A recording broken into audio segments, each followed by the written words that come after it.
We continue to learn new information tonight from the Texas Department of Public Safety about the shooting earlier today at Robb Elementary in Uvalde, Texas. We now know the suspect in this attack was armed with a rifle and wearing body armor when he entered the school.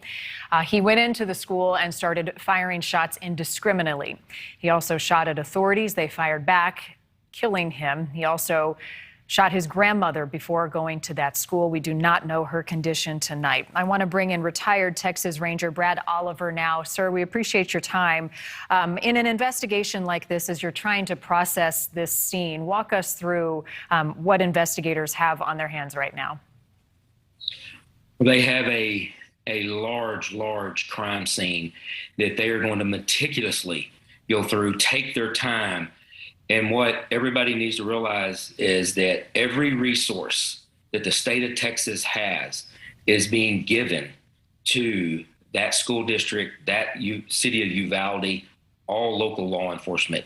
The Texas Rangers that are there involved, that are there investigating now, the crime scene unit from the Texas Ranger Division, they will work all night long, identifying all types of evidence, documenting evidence, collecting evidence.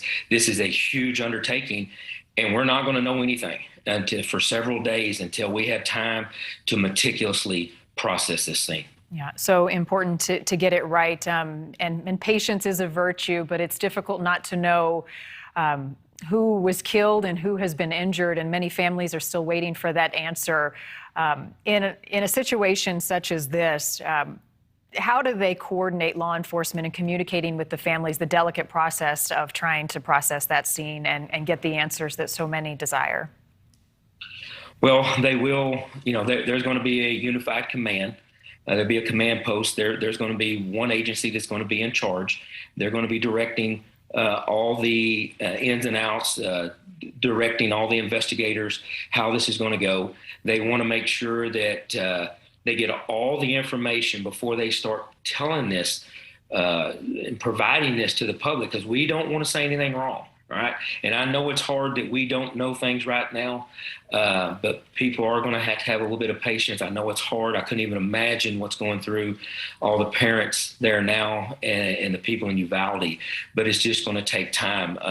The Texas Rangers are the absolute best at doing this. Unfortunately, this is not the first time that the Rangers have had to work a mass shooting like this. So you can be guaranteed that they're absolutely doing the utmost job to get all the facts.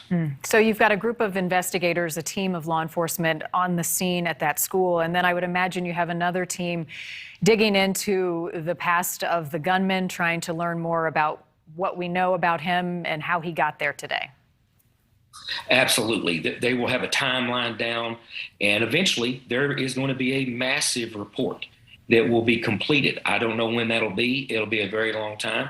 Don't know, since you're dealing with juveniles, the law is very clear that, releasing that stuff through the public information request is not allowed. So that's clear in Texas. But there will be a huge investigation, and there's no telling how many police officers right now, law enforcement agencies and officers are there on the scene right now working together to piece all this puzzle together. And like I said, they will have different teams doing different things. They'll have the crime scene team working inside the school where the grandmother was murdered. There's going to be a team there. I was looking at your footage earlier where the gunman's vehicle was. That's a crime scene. So there is multiple crime scenes going on right now. They're being processed. And like I said, it's going to they may keep this scene for several days before they release it. Mm-hmm. Nothing prepares you, whether you're just a civilian or a member of law enforcement, for what has happened today. I know you all train for it, but to actually be there on a scene like this, I think there can't be anything to compare. There is nothing. It's horrific, and it makes it even worse when they're young children.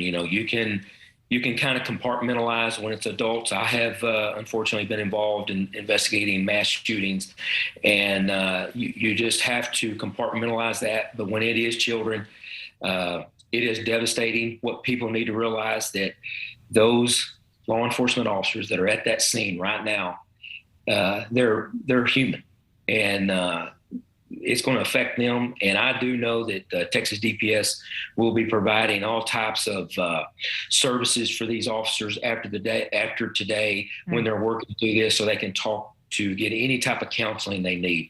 And I've seen that many, many times that Texas DPS will absolutely provide that, not just for our own people, right? I've been retired for a little bit, but even all the other agencies that are there, they will make sure that these officers are going to have the ability to get some type of counseling. It's an important, critical job. Brad Oliver, we appreciate you giving us some time tonight. Thank you, sir. Thank you, ma'am. Thanks for watching. Click the red subscribe button below so you can get more of NewsNation's fact-driven, unbiased coverage.